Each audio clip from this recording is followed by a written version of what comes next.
Yeah, no. Obviously, it's good to be 1-0. It's hard to win. And I told a lot of players for 6 years I didn't enjoy wins. But from this point forward, I'm going to enjoy every one of them. I can promise you that. I love this team. I love what they're about. At no point during the game was I stressed. I believe in what they're doing, how they're doing it. We talk about 6-second focus, and they did that. I mean, we can critique a lot of different things in this game, right? We know we can play a lot better. First game, a lot of young players, a lot of new players, a lot of new coaches. But you know what? You bring a bunch of guys together the way we did and how we brought them together and the fight through.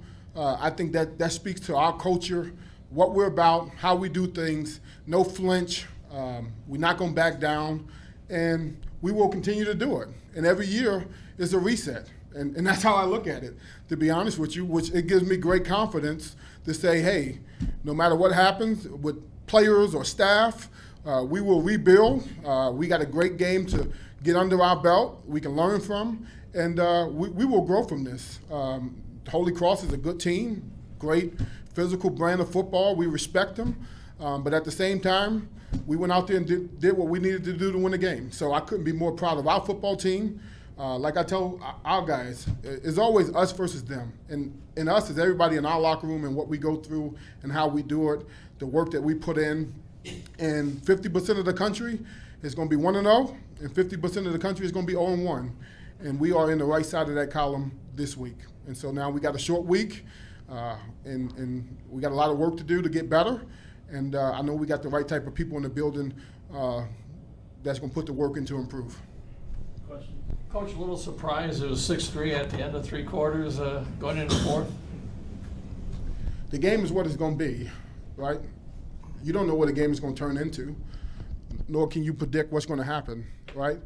But what I was not surprised was how hard we played, how physical we played, and nobody flinched, nobody panicked. They kept playing the next play, and that's what you want as a coach. As a coach, I told them to close their eyes, and I counted to 6, and I said, open your eyes.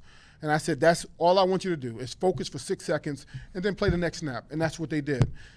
We put our defense in some bad situations, whether it be offensively or special teams, and they didn't flinch. They bowed their necks, and they made plays to put us in position to win a game, and that's what a team does, right? They pick the other side up.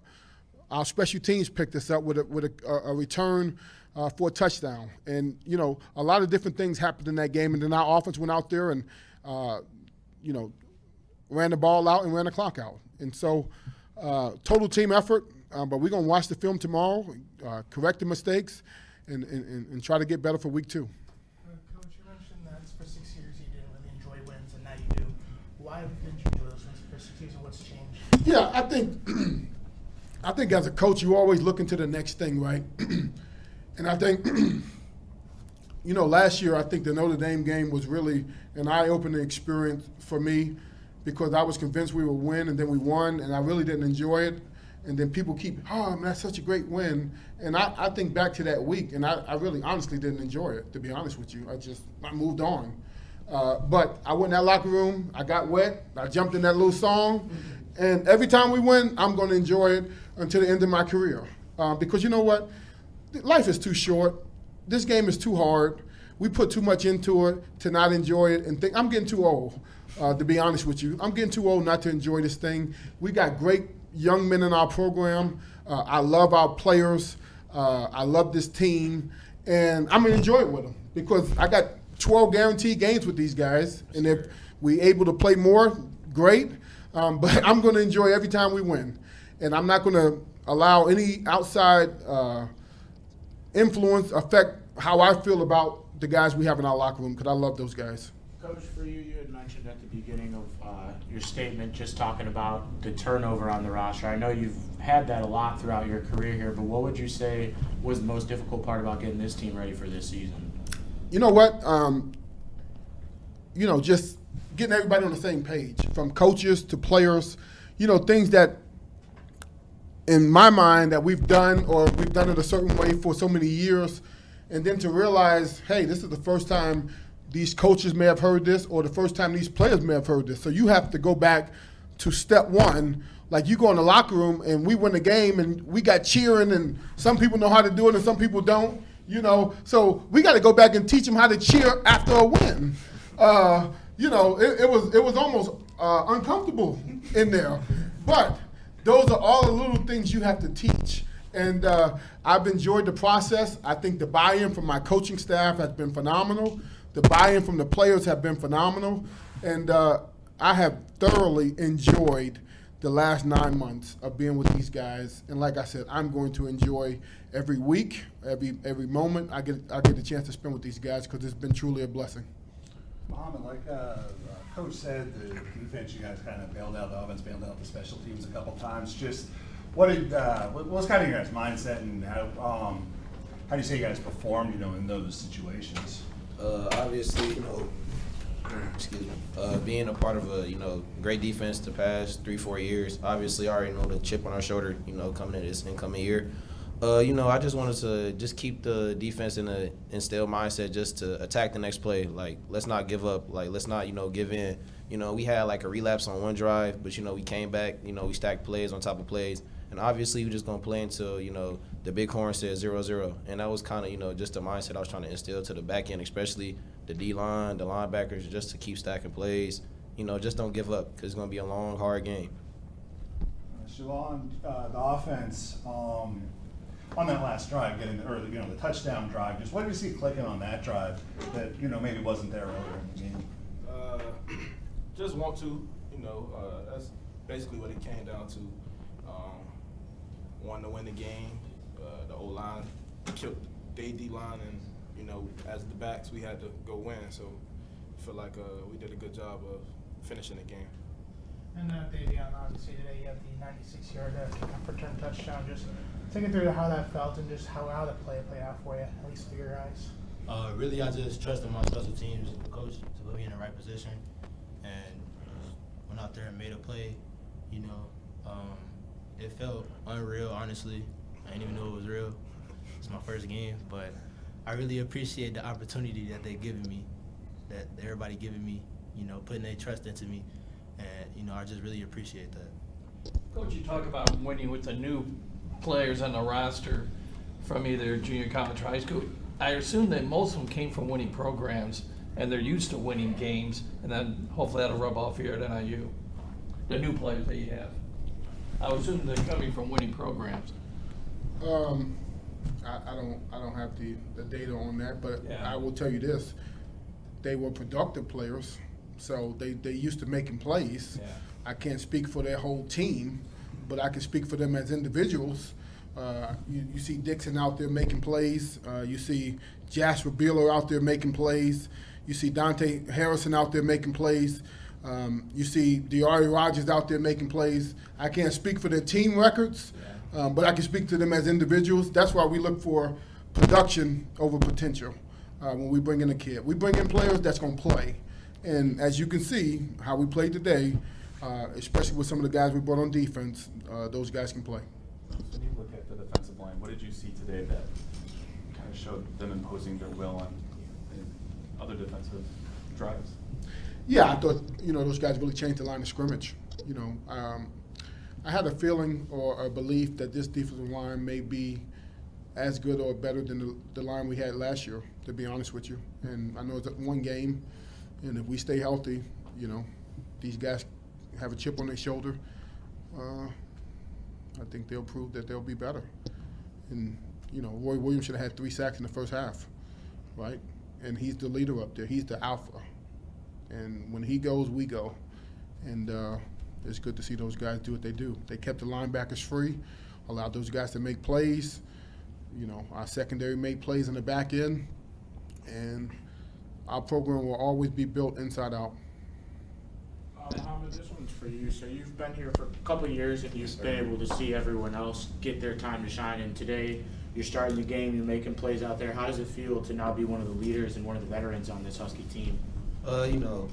I've been through a lot these last 5 years, ups and downs. Nothing is going to be given. You got to earn it. It's just kind of like, a relief for me and my family. Everybody who, put the investment into me, put their money in the bank with me. It's kind of like, even though it's just the first game, this is what I'm kind of reciprocate, the whole year.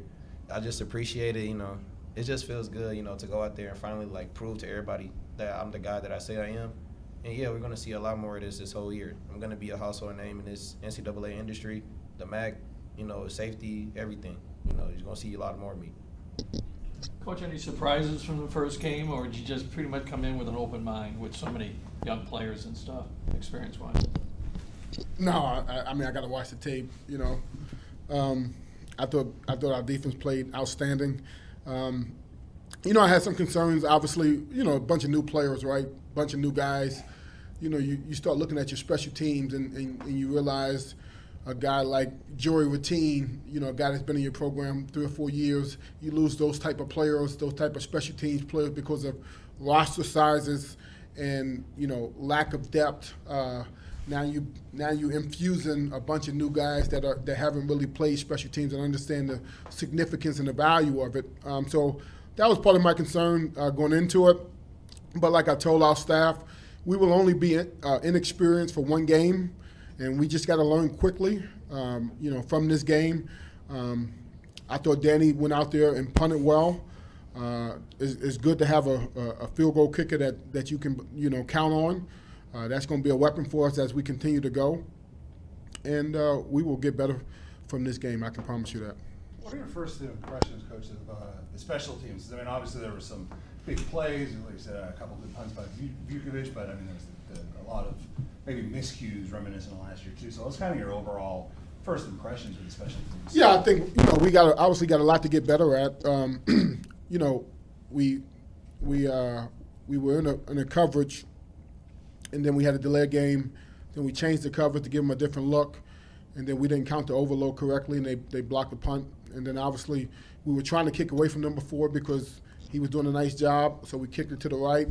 They stacked the guys in between. He still was able to go get it. And we got young players. You know, you lose guys in the portal. Those are guys that was playing special teams. So now we got a true freshman on the special teams unit, right? We got guys that haven't played football on the special teams unit. So that's going to happen, right? It's going to be a lot of things like that happen in the first game that they have to learn from quickly. These things cannot continue to show up. But I have a lot of faith in Coach Conley. He will get it fixed. But those players have to make sure they understand the significance. Otherwise, you're going to see Moji May running down on kickoff team as we go if we can't get it fixed. But we're gonna put our starters out there, our best guys out there. But we're trying to find roles. We travel 70 guys. You know, we're trying to allow guys to have an opportunity to play. And you best believe when we have our team meeting tomorrow, those plays will be on there, and they will understand, listen, if you want to continue to travel on this team, you need to go make these plays on special teams. Otherwise, we will travel with 40 guys, and everybody will play, and as you start to cramp up, we'll get you some pickle juice, and you go back out there. This is for Javon and for Muhammad. So just what was the reaction on sideline? How was the confidence level looking after Davion got his kickoff return? I'll go first. You know, that last drive before, you know, we kind of had like a mental lapse, gave up a lot of plays. We just kind of just wanted to instill, you know, just keep going mindset. And it's kind of like, you know, obviously me and Dev, you know, that's my guy. He talked to me earlier, like when the game started. I was like, you going to take one back from me? He said, yeah. And it was like, he kind of talked into the moment, and it happened. So when it happened, it was like, yeah, Dev made that play. You know, he made up, you know, for a couple of plays on defense.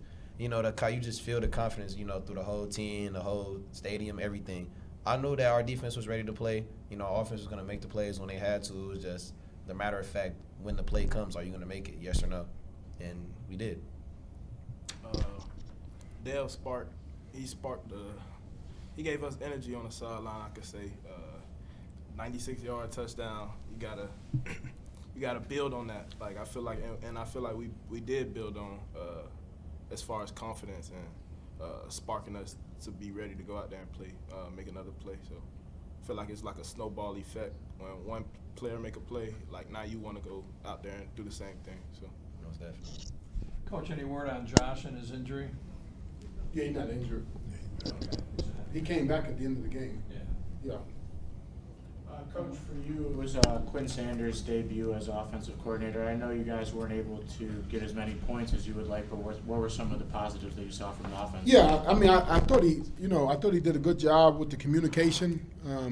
We didn't have very many lack of communication. Obviously, this is his first time with helmet communication, so just getting that down, understanding, hey, when it get to 15 seconds, you can't talk to him anymore. But here, it's just the adjustments, right? They obviously tried to blitz the open side, so they can force you into doing some different things. So we'll change it up. We got a lot more offense in that we have not shown, that we will show this week, and I look forward to seeing the adjustments. Mohammed, real quick, can you sir. explain the Carpe Diem mixtape you got on right now? It's a great question. I definitely got an answer, for this question. So it kind of all goes back to when I was a little kid, around I'll say between 10 through 12. I had this little league coach, and I played for the Detroit Spartans. His name was Degdra Griffin. So when he used to say Carpe Diem, we had to learn this whole new monologue just to be a part of the team. He would read us all these papers, and it was kind of cliche. He would do it every single week, but it was I already knew we were gonna win because we were so dominant in that league. So it was just kind of But when I kind of did more research on it and kind of figured out what Carpe Diem means, it kind of means, I remember he would say, seize the day, seize the moment. And I had plenty of moments to seize today, and I felt like I did. So I just wanted to live through this this quote, this term, just Carpe Diem, seize the day, because you never get another day back. Thanks, Jess. Look Yes, at sir. you. Boy, whew, I'm doing my job. I appreciate you all. Thank you. Thank you.